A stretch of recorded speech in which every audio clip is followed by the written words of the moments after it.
All right, YouTube, we have 5 for a pound of pasta. You want to put a tablespoon of salt in there.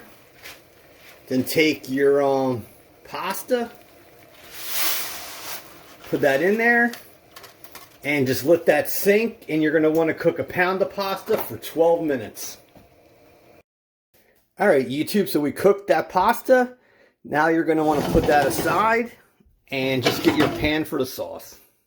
All right, YouTube, so for this Parm spaghetti, put your pan on medium. Put 2 tablespoons of olive oil.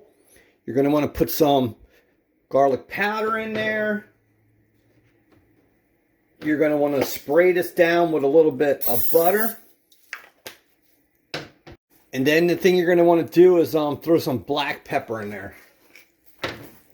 And just get this stirred around. You hear that sizzle? That's perfect. All right, so we have that down there. So the next thing you want to do is take your pasta that you already cooked and throw it in there. And just move it around in that oil, garlic, and pepper. And like I said, just slowly work that in there.